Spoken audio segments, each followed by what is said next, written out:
Shri Ganapati Sharada Gurubhyo Namaha Ramaya Ramabhadraya Ramachandraya Vedase Raghunathaya Nathaya Sitaya Pataye Namaha. Welcome to all for the session of Ramayana to chapter 6 of Uttara Kanda, in which Vishnu goes to the defense of the gods who were terror stricken by the night rangers.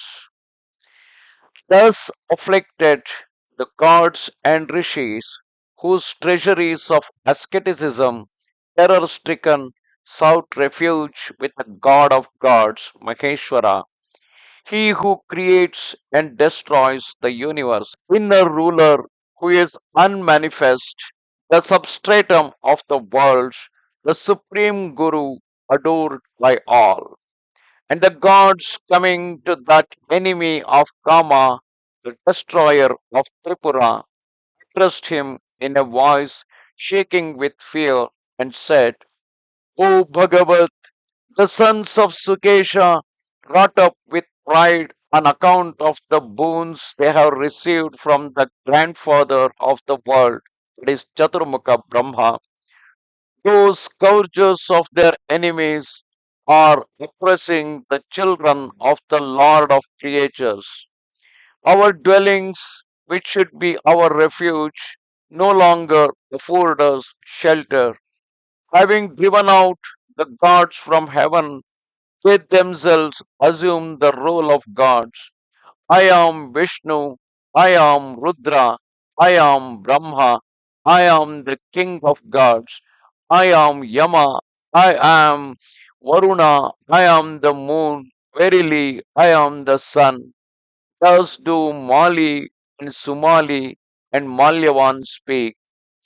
Those Rakshasas, formidable in combat, who harass us, as also those who precede them, we are terrified. O Lord, deliver us from fear. You yourself assume a terrible form and subdue those thorns in the side of the gods. On this prayer from the united gods being addressed to Kaparti of reddish hue, he, in deference to Sukesha, answered the celestial host, saying, Nay, I shall not destroy these Rakshasas. I am not able to slay them, O you gods, but I shall unfold to you how you may rid yourselves of them. This step having been taken, O Maharshis, go and seek refuge with the Lord Vishnu, who will himself destroy them. Thereupon, offering obeisance to Maheshwara with jubilant cries, they presented themselves before Vishnu, though filled with terror on account of those rangers of night. Bowing down to the god who bears the conch and discus, they paid him great homage, and in trembling tones denounced the sons of Sukesha, saying, O Lord, by virtue of the boons they have received, three sons of Sukesha, like unto three fires, penetrated into our abode and took possession of it. Lanka is the name of that inaccessible citadel built on the summit of the Mount Trikuta. It is there that these rangers of night, our persecutors, have established themselves. Come to our aid and destroy them, O slayer of Madhu. We take refuge in you, be our deliverer, O Lord of the gods. Do yourself offer up their lotus like faces, severed by your disgust to Yama. In time of peril, none but you can give us shelter, O Lord. As the sun dispels the mist, so do yourself dispel our terror in regard to these Rakshasas, who with their adherents take delight in warfare. When the gods had spoken thus, the Lord of the Lords, Janardana, who strikes terror in the hearts of his enemies, reassured them, saying, the Rakshasas, Sukesha, who on account of the boons received from Ishana or Maheshwara is intoxicated with pride, is known to me, and his sons also, eldest of whom is Malyavan. Those Rakshasas, the vilest of all, exceed all limits, and I shall terminate them in my wrath. O you gods, have no fear. Hearing the words of the mighty Janardana, Vishnu, each of the gods returned to his abode, chanting his praises. Learning of the intervention of the gods, that ranger of the night, Malyavan, said to his valiant brothers, immortals and the rishis have unitedly sought out Shankara in order to bring about our destruction and addressed him thus, O Lord, the offspring of Sukesha, intoxicated with pride by the power they received from those boons, torment us without respite. Harassed by these Rakshasas, it is impossible for us, O Prajapati, to remain in our retreats for fear of those wicked ones. You yourself defend us and subdue them, O three eyed God, and with your word of power, whom burn them up, O supreme consumer. Thus did the god speak, and the slayer of Andaka, shaking his head and hands, answered them, saying, it is impossible for me to destroy the celestial children of Sukesha in the open field, but I will tell you the means whereby they may be slain. Let the god who bears the mace and discus in his hands, who is clad in yellow, Janardhana, Hari, Narayana, the Lord of Shri, be your refuge.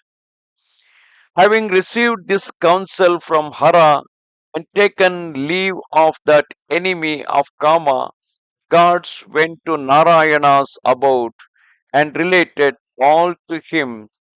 Then Narayana said to the gods who had Indra at their head, I shall slay all your enemies, O you gods, fear not. O foremost of the Rakshasas, Hari promised those gods who were filled with terror that he would destroy us. Therefore, do what you think fit. Narayana has slain Hiranyakashipu and other enemies of the gods. Namuchi, Kalanemi, Samhrada, that foremost of warriors, and Radheya, Bahumaya, the virtuous Lokapala, and Yamala, Arjuna, Hridikya, Shumbha, Nishumbha, all those asuras and danavas, full of courage and strength, said to be invincible in the field, who had offered hundreds of sacrifices, were versed in magic and skilled in the use of weapons, and who were all a source of terror to their enemies. Knowing this, it behoves us to unite in order to slay the wicked Narayana who wishes to exterminate us. Hearing Malyavan, their elder brother, speak thus, Sumali and Mali answered him as the twin Ashwins address Vasava, saying, we have studied the Veda, made charitable gifts, offered sacrifices, safeguarded our sovereignty, obtained the boon of longevity, and freedom from disease, and have established righteousness, plunging our weapons into bottomless ocean of gods. We have explored it. We have overcome our enemies through their valor, although their valor was unequaled. Nay, we have nothing to fear from Mrityu, Narayana, Indra, Shukra, and Yama. All hesitate to oppose us. Since we have come together, let us assist each other mutually and exterminate the gods whose perfidy has been revealed to us. Having taken counsel together thus, those huge bodied and valiant Nairarathas hurled themselves into the fray, unlike unto Yambha and Vratra of the yore.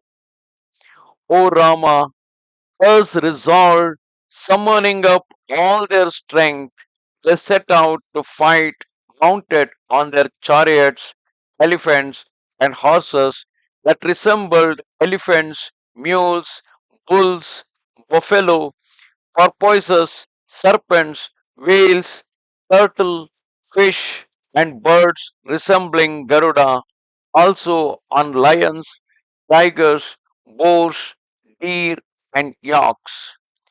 Intoxicated with pride, all those Rakshasas marched out of Lanka, and those enemies of the gods determined to lay siege to Devaloka.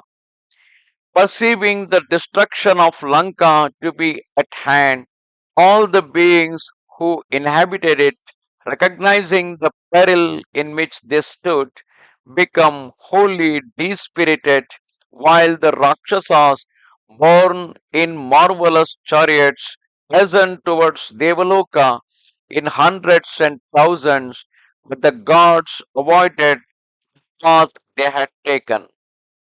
Thereupon, at Kala's command, terrible portents appeared on earth and in the skies, foretelling the death of the Rakshasa leaders. From the clouds a torrent of hot blood and bones fell. The seas overpassed their bournes, and the mountains shook. Jackals of formidable aspect howled lugubriously, emitting hoarse laughter that resembled the rumble of clouds. Groups of phantoms passed by in succession, and flocks of vultures vomiting flames hovered like fate over the chief of the Rakshasas. Red footed pigeons and crows fled in all directions. Ravens croaked, and two footed cats were seen. Disregarding these omens, the Rakshasas, proud of their strength, continued to advance without halting, caught in the noose of death. Malyavan, Sumali, and Mali, of immense power, preceded, and Rakshasas like unto flaming braziers. Malyavan, who resembled Mount Malyavan, was escorted by all the rangers of the night as the guards by Dhatar. That army of the foremost of the Rakshasas, thundering like massed clouds, eager for victory, advanced towards Devaloka under Mali's leadership. Then the Lord Narayana, learning thereof from a messenger of the gods, resolved to enter into combat with them.